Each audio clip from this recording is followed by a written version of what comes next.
Oi, amigos, aqui é o Dr. Luiz. Estamos juntos no Café com Verdade. Deus abençoe. Amém. Olá, amigos do Café com a Verdade. Sejam muito bem-vindos ao Café com a Verdade. Ao grupo Café com a Verdade, a paz do Senhor. Café com a Verdade!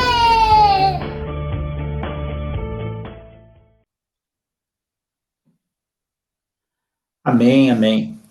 Boa tarde a todos, aqui os irmãos do Café com a Verdade.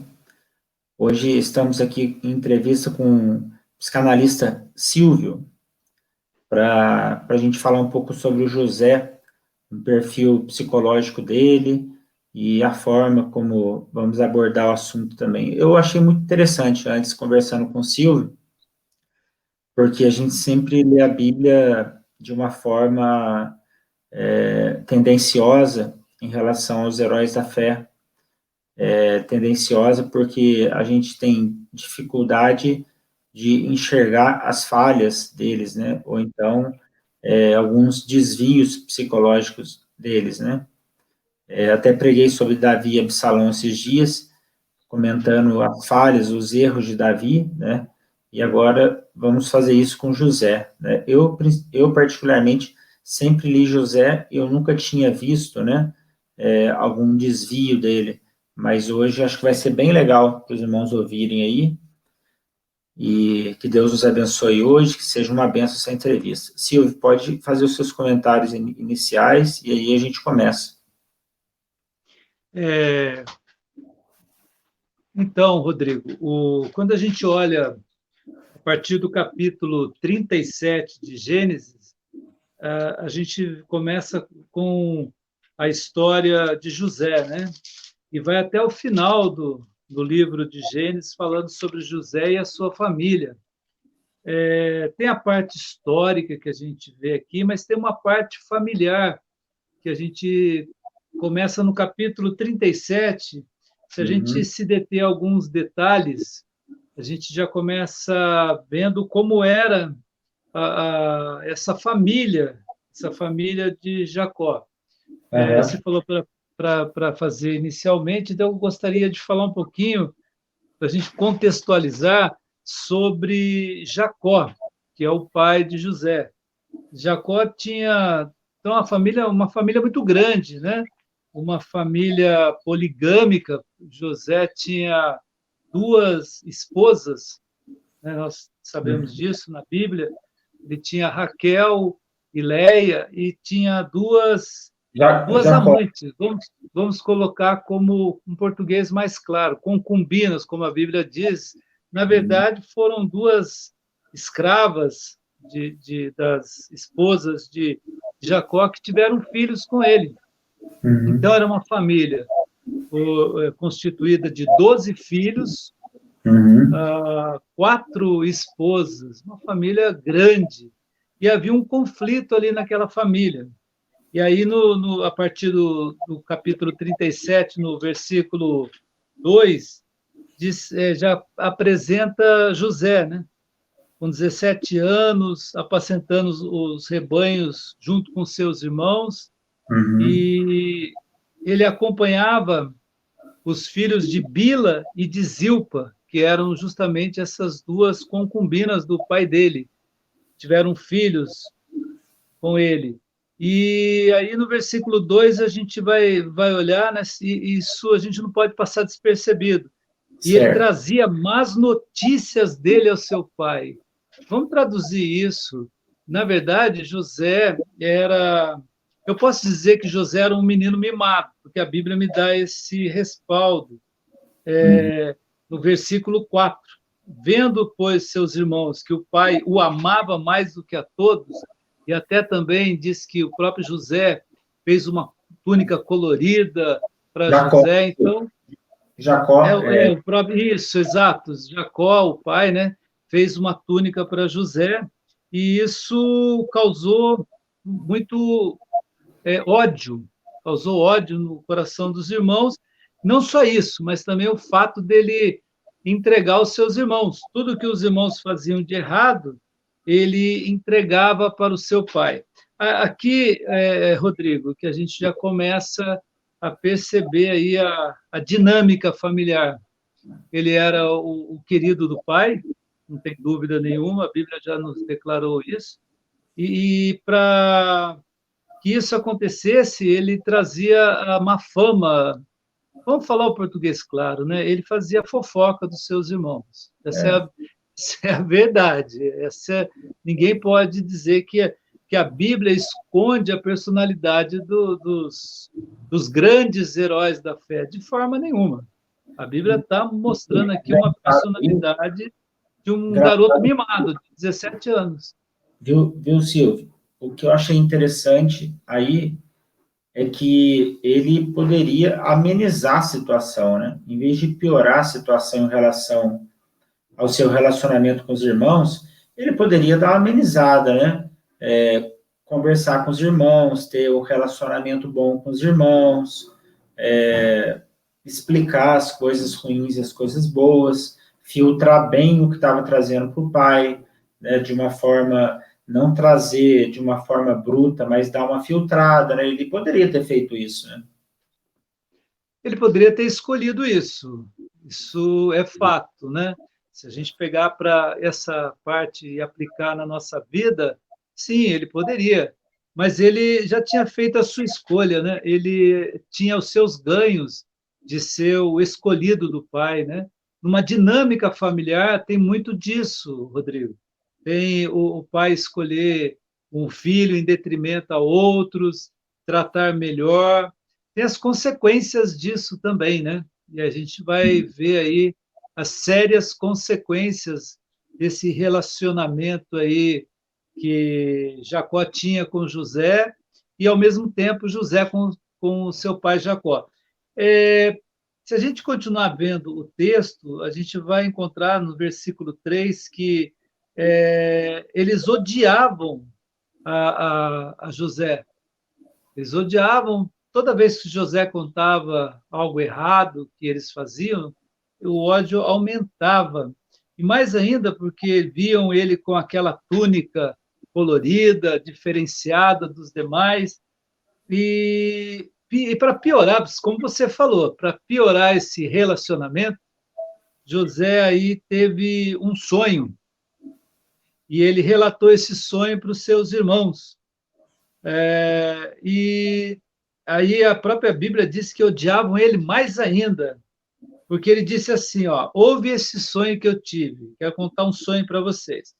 Nós estávamos amarrando os feixes no campo, né? Eles faziam a colheita, então amarravam os feixes de trigo, provavelmente, e eu vi que o meu feixe se levantava, e os 11 feixes se encurvavam perante ele. Os irmãos entenderam na hora, disseram, você está dizendo que você vai reinar sobre nós? E aí a própria Bíblia diz que eles odiavam mais ainda por causa dos seus sonhos, por causa dessas palavras de José. Silvio, ele ter contado esse sonho foi uma ingenuidade ou foi mais provocativo ainda? Ou foi para provocar mais? O que você acha? Quando você pega um texto assim, da forma como está escrito, nos permite dizer que tem uma conotação, sim, com certeza, de ingenuidade. A princípio, uma conotação de ingenuidade, mas também eu não descarto a possibilidade de um certo orgulho em estar falando isso para os irmãos, se sentindo, de certa forma, numa posição melhor do que os irmãos, que ele já tinha dentro da família a posição de o mais querido do pai. E agora ele dizer que os irmãos vão se inclinar perante ele, eu acredito que sim. Acredito que uma ingenuidade, porque esse sonho, ele era, na verdade, um sonho profético, um sonho revelação, que veio se cumprir esse sonho. A gente, acompanhando a história, vai saber que esse sonho ele foi uma revelação de Deus, porque se cumpriu. Mas não, eu percebo muita ingenuidade. Aliás, não só a ingenuidade de contar o sonho, mas também a ingenuidade de perceber de não perceber como estava a relação dele com os irmãos, de ficar alheio às coisas ao seu redor, ao ódio dos irmãos, não perceber esse ódio, não perceber que estava falando demais, né? Ele não tinha muita percepção. A gente encontra um jovem aqui muito ingênuo, muito tem uma revelação de Deus e vai e conta para os irmãos, e não ficou só nisso, porque Deus deu uma outra revelação para ele também. Só que aí agora ele conta para o pai, conta também para os irmãos. Ele teve um segundo sonho. Aí ele conta o sonho. O sol, a lua e 11 estrelas se inclinavam diante dele. Aí o pai ficou pensativo. Que sonho é esse que você teve, meu filho?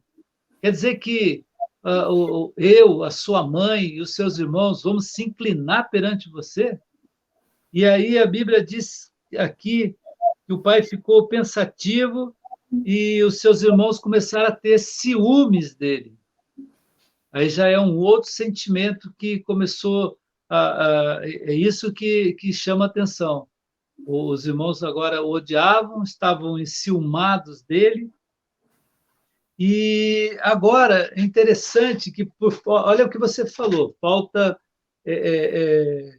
aquela saber interpretar os sinais, ingenuidade que ele tinha. O pai o chama e manda que ele vá onde os irmãos estão apacentando o rebanho. E como para ele, provavelmente, aqui eu faço dessa história uma análise de que para ele estava tudo maravilhoso, tudo estava muito bom. Ele tinha um amor do pai exclusivo para ele, isso era fato. Ele não conseguia enxergar mais nada em volta. Aí o pai o chama. Silvio, Pois o não, pai, pode falar. existe ingenuidade pela parte do pai também, né?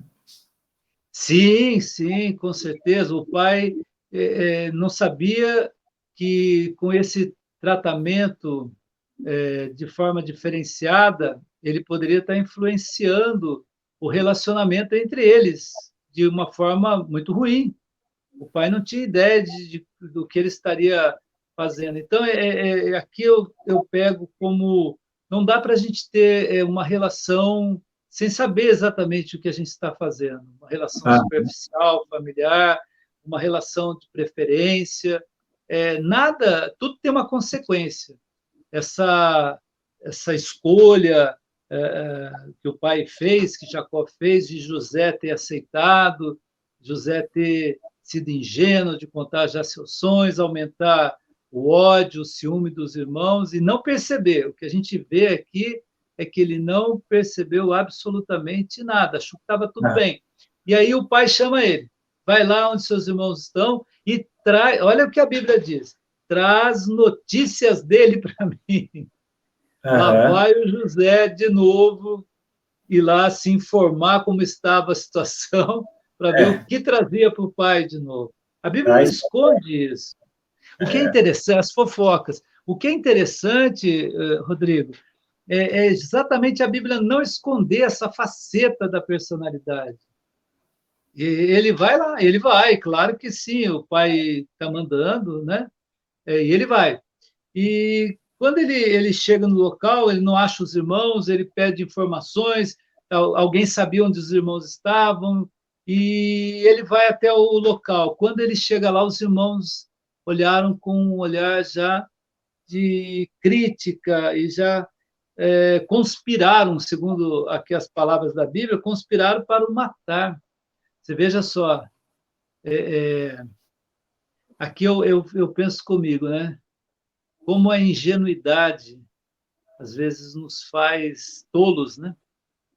Tolos, não perceber nada, não ver os sinais, não acompanhar nada, achar que está tudo bem.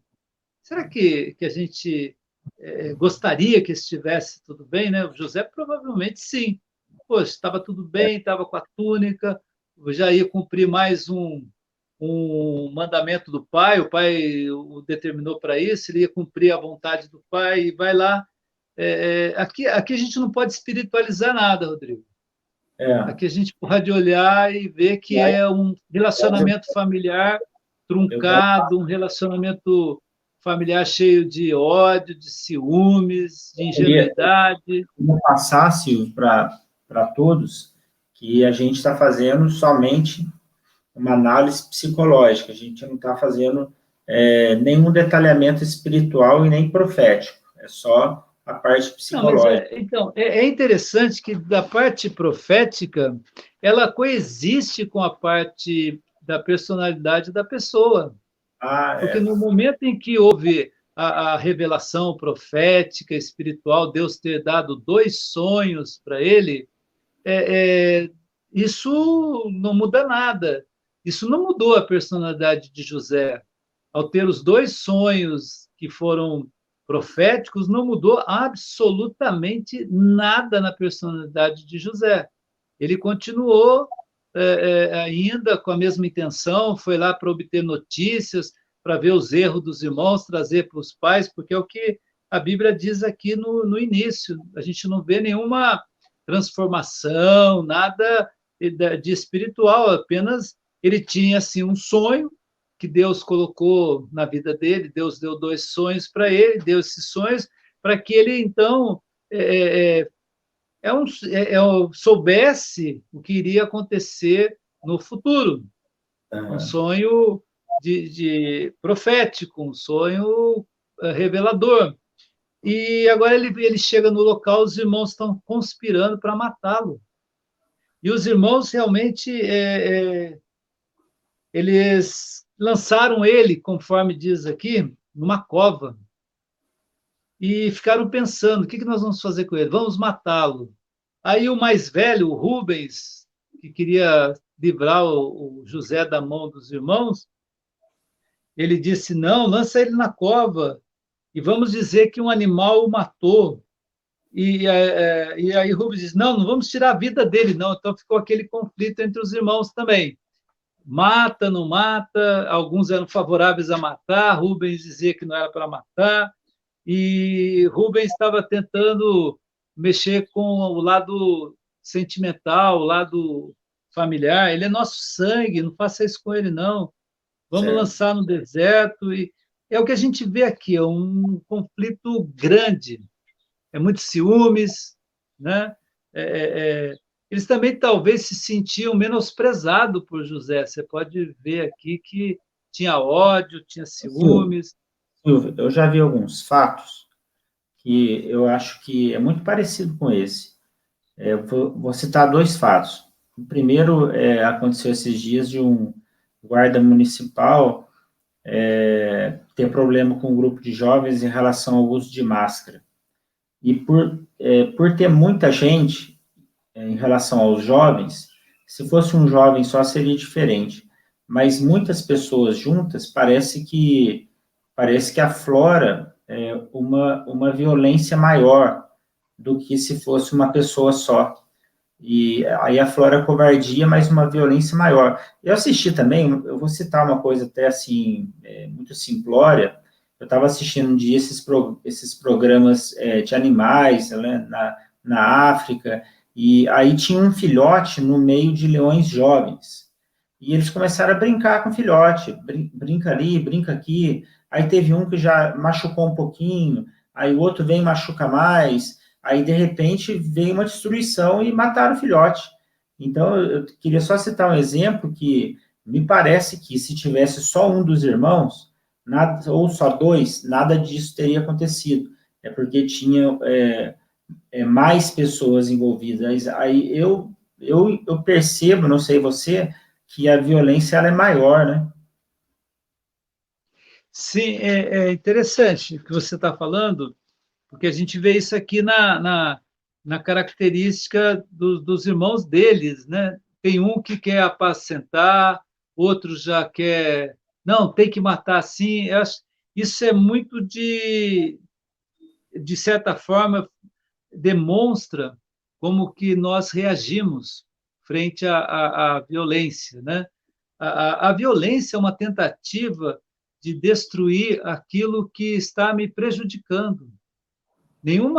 toda a violência vem de um sentimento de ser prejudicado, de um sentimento de inferioridade, de um sentimento de não ter alcançado o sucesso que tanto a pessoa almejava.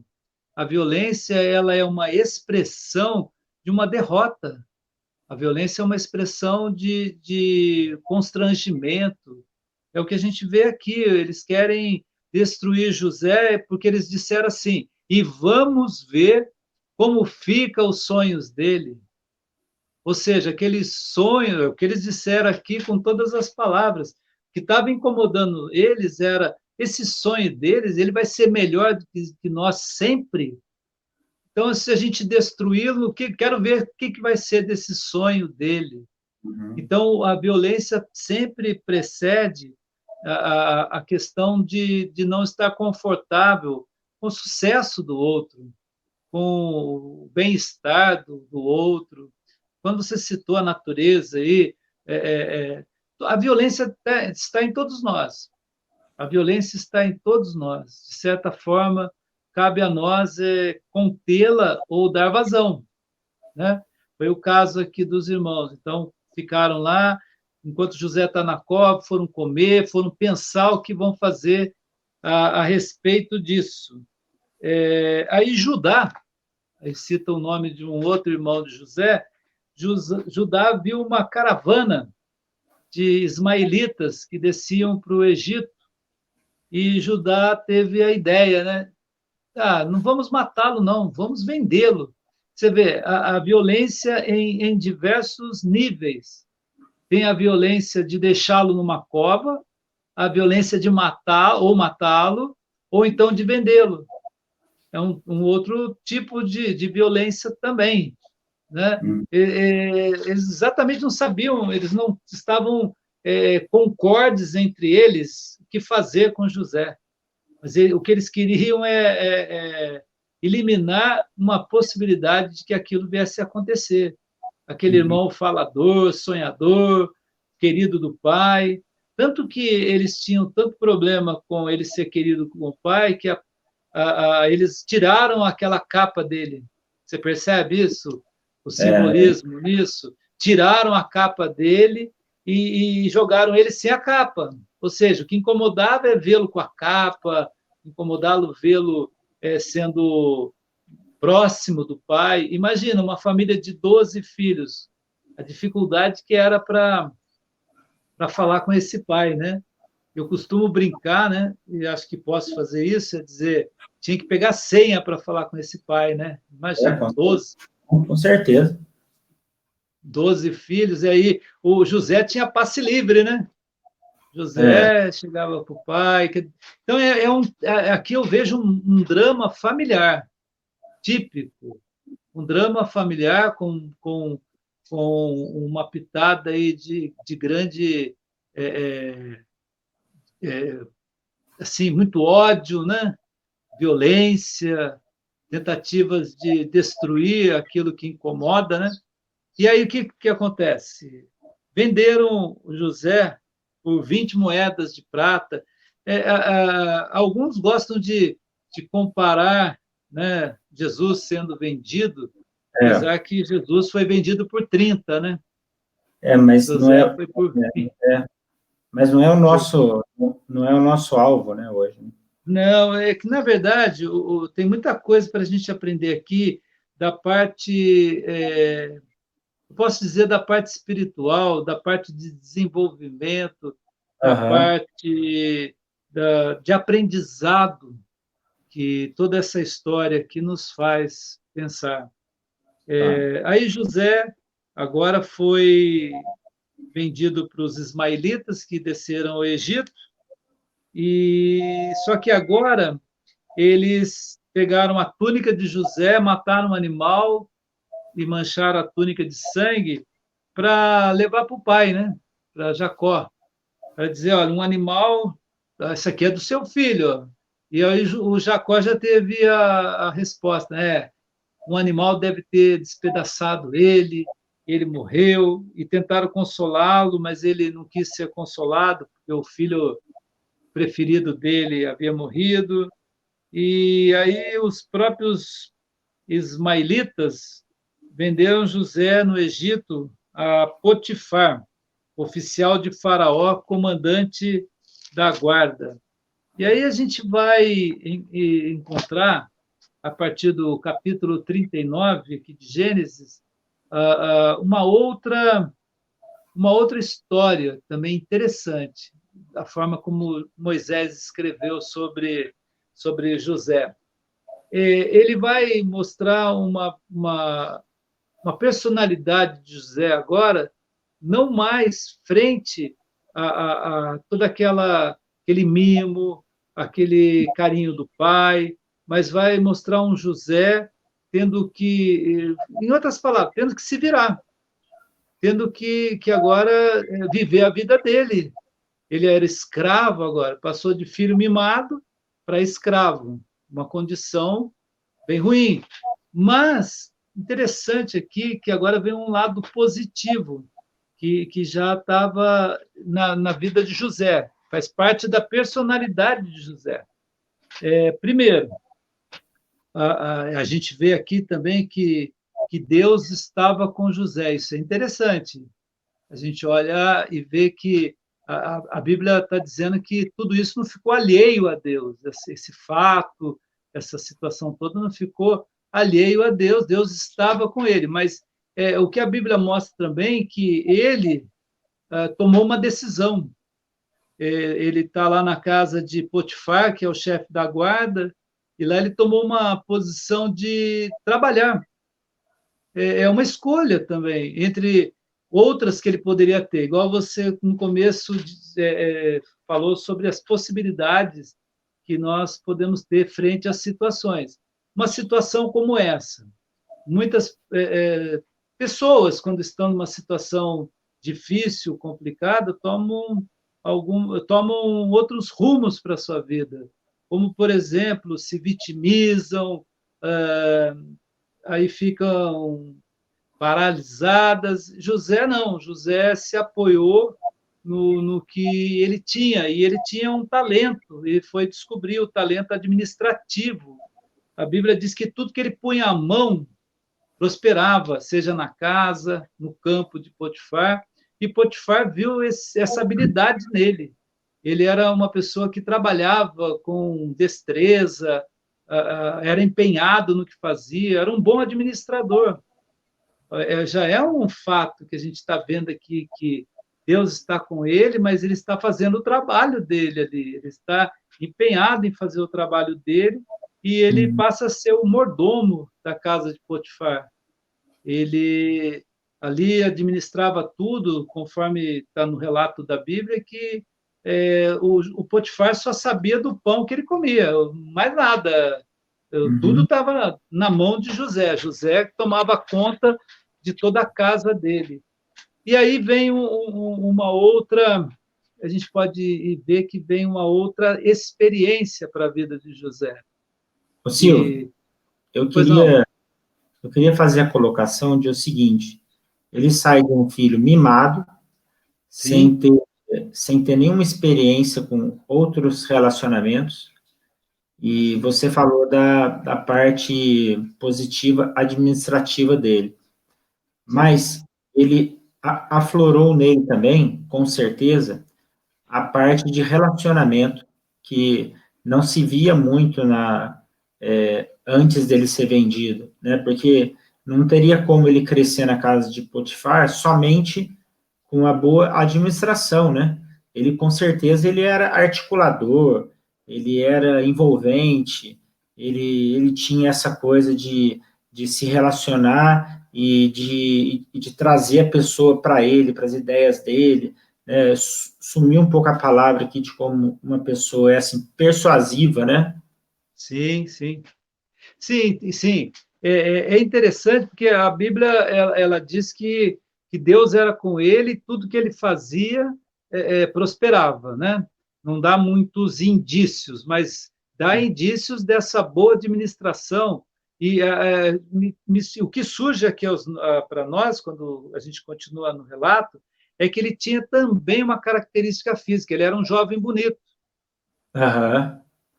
Eu acho que a gente tem que ser muito realista, que uma pessoa que tenha seja uma pessoa bonita, uma pessoa de boa aparência, tendenciosamente as pessoas ouvem mais. Alguém pode dizer, mas não pode ser, mas é verdade. Uma pessoa com uma beleza física, ela tem, vamos dizer a verdade, abre portas, né? Abre portas, a beleza abre certas portas.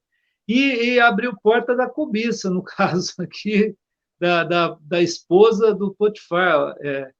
Essa questão de se relacionar está toda aqui. Ele era um jovem carismático. Eu posso concordar com você que de repente, se a pessoa não tem esse carisma de tratar com pessoas na sua tratativa, não vai ser ouvido. Mas José não, José chamou a atenção da esposa do Potifar agora. E ela, conforme a Bíblia diz, colocou os olhos nele.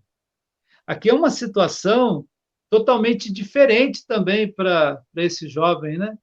E ele, agora, ele vai mostrar para nós o que estava, como ele estava lidando com as coisas agora.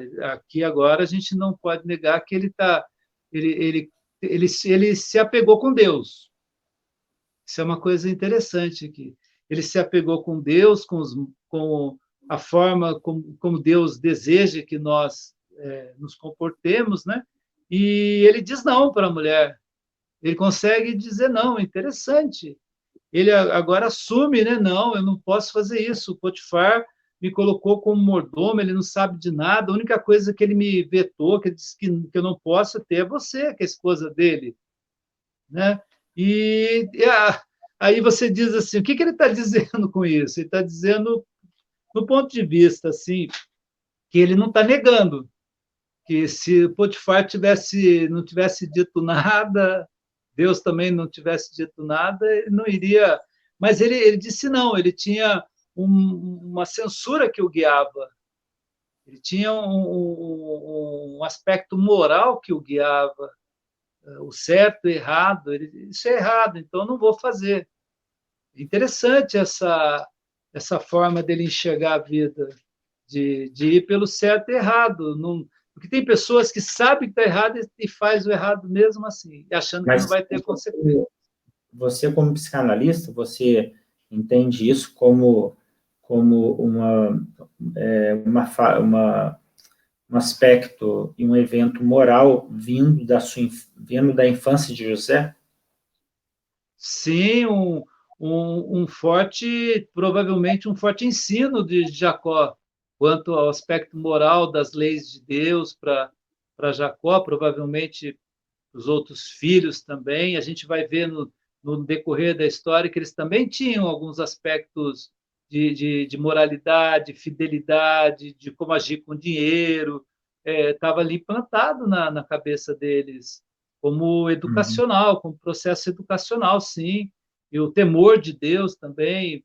Afinal de contas, a gente está falando dos escolhidos de Deus, né? Da nação escolhida de Deus.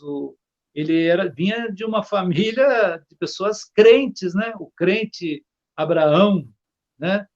Depois vem Isaac, agora Jacó e agora José, o filho. Eles tinham familiares que falavam de Deus para eles. E agora o que a gente vê aqui? Ele diz não para uma situação prazerosa. É isso que se diz, como psicanalista, como eu vejo. Dizer não para uma situação prazerosa é um trabalho um trabalho interessante. Por quê? Porque algo que é prazeroso tem as suas consequências também. No caso, teria as consequências para ele, mesmo que ficasse ali entre eles, só ele e a mulher, mas poderia ser que para ele não ia ficar bom. Trair a sua moralidade, a sua fé. É disso que a gente está aprendendo aqui.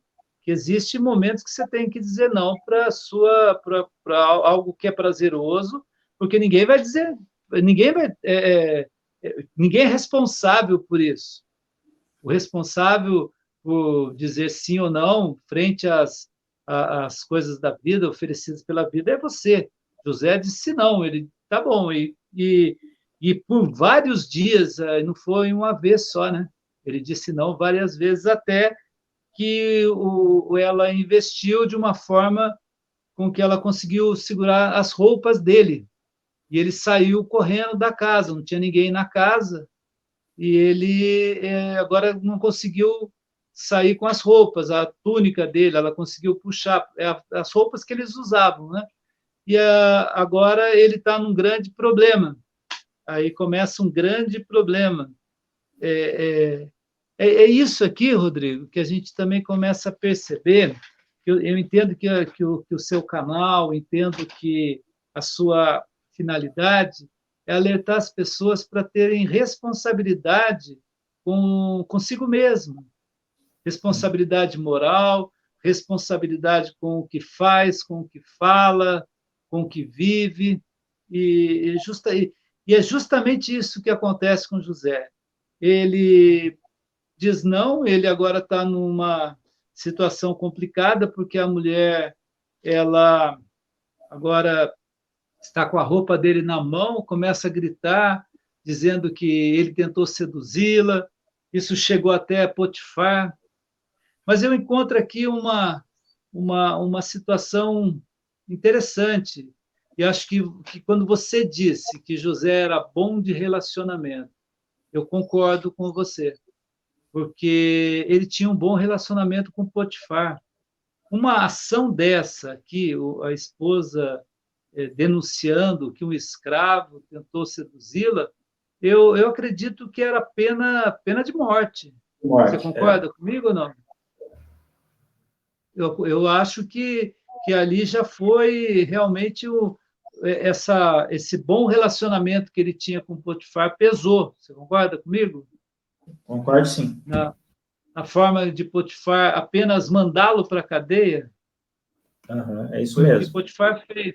Então, se a gente pegar a retrospectiva do que a gente está falando até agora, como uma pessoa se sentiria? Uma pessoa mimada pelo pai, com todos os privilégios, com 17 anos, e agora os irmãos o vendem para o Egito, ele se torna um escravo, ele começa a vida dele na casa de um homem, começa a prosperar, a trabalhar, desenvolver o seu trabalho, começa a ver uma prosperidade, e daqui a pouco ele está numa prisão. Alguém pode dizer assim, mas não estou entendendo, é uma história interessante. Ele vai parar na prisão, e a primeira coisa que o escritor diz é que Deus é com ele.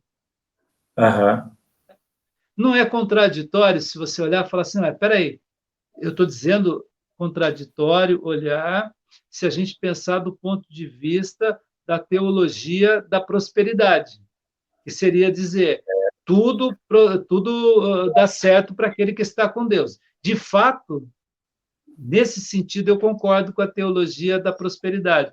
Tudo dá certo para quem está com Deus, mas não da forma como a Bíblia está dizendo. Ele sai de uma condição um pouco melhor e agora vai para a prisão.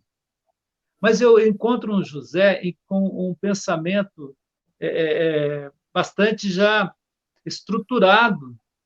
Não é mais um garoto que não sabe o que fala, falar na hora errada, né? Eu encontro o José na prisão, trabalhando, administrando, a ponto do carcereiro falar, não, agora encontrei uma pessoa para fazer o meu serviço, pode fazer tudo aí. E deixou José tomar conta de tudo. Você vê José administrando um presídio. E é interessante você olhar para essa história, ver que aí a gente pode dizer é Deus e ele, e é da personalidade dele também. Tem bastante da personalidade de José aqui.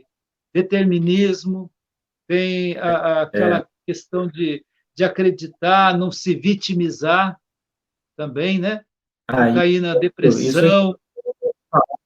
Eu queria te falar o seguinte, que desde quando ele foi vendido pelos seus irmãos, na casa de Potifar e agora na prisão, o caminho assim, mais coerente dele seguir seria o da murmuração, seria de uma pessoa amarga, seria de uma pessoa que não falasse com ninguém, que não quisesse trabalhar direito, e parece que ele sai do mimo do pai dele, e parece que ele se sai muito bem, né?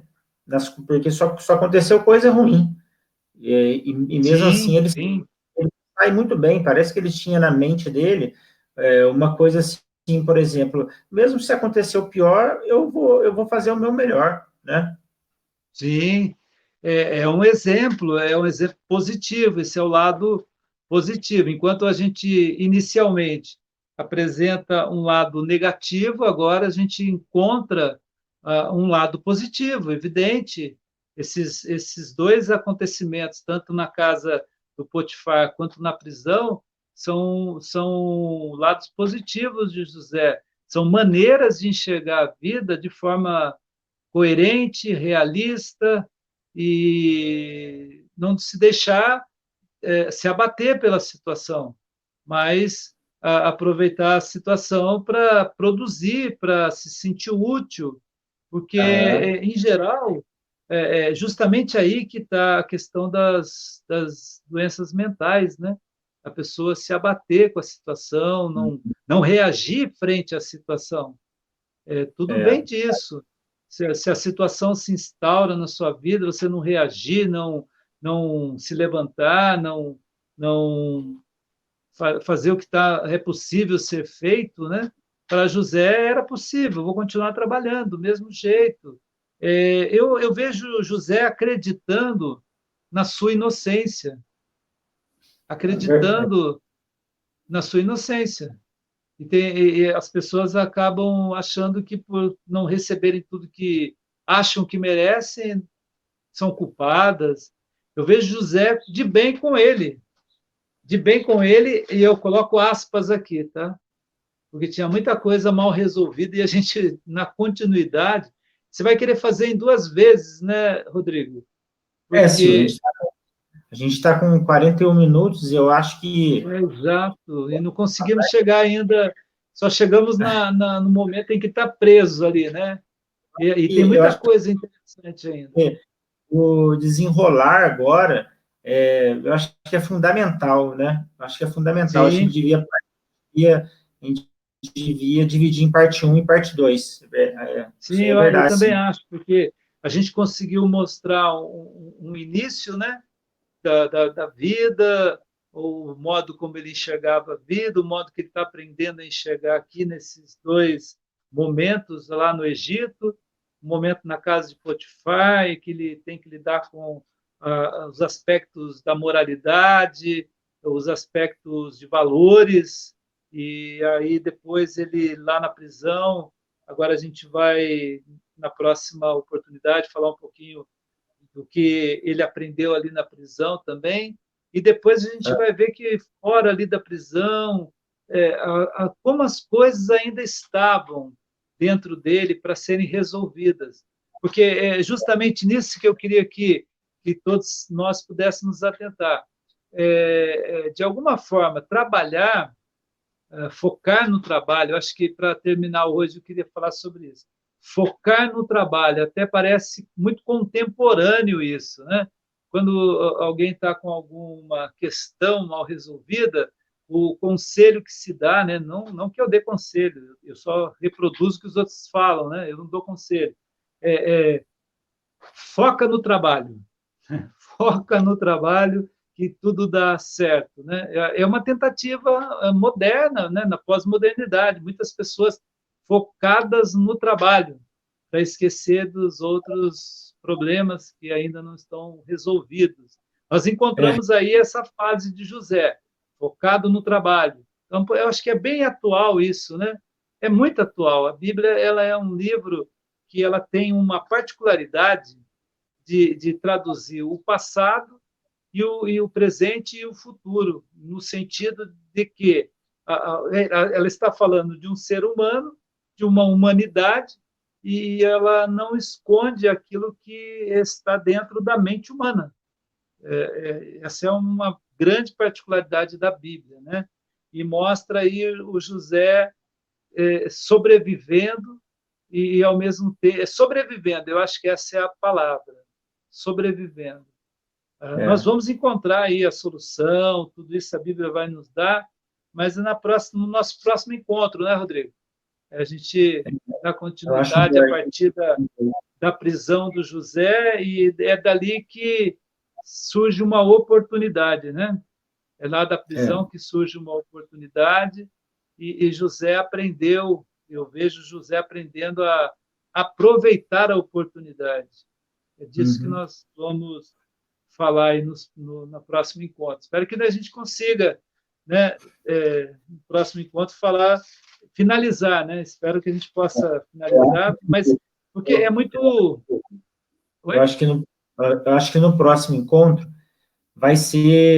a gente vai ter informações mais ricas em relação a traços psicológicos, né? Sim, mas com certeza.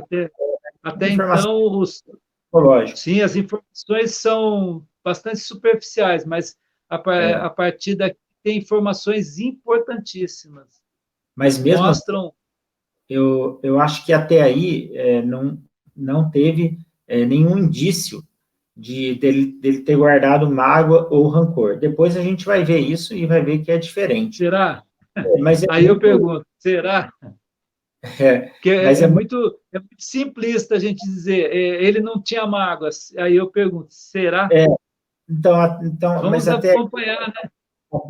A Bíblia não mostra, mas a forma como ele se saiu dessa situação toda, com 17 anos, eu vou falar para você, eu com 17 anos era revolta na certa em relação, tanto na casa de Potifar, quanto na cadeia, e com certeza não ia haver nada de trabalho nisso, nenhum benefício trabalhando, né? E ele enxerga, além dele se sair muito bem, de toda essa articulação, com 17 anos de idade, ele enxerga oportunidades, ele trabalha, ele percebe que com o trabalho, ele não que ele saiba que ele vai se dar bem, mas ele percebe que ele vai viver melhor, né?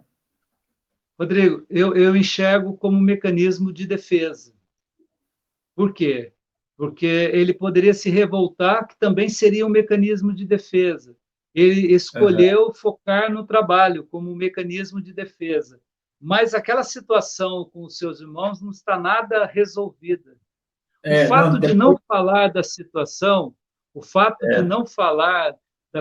não significa que está resolvido. E o fato de estar focado em algo também não significa que está tudo resolvido.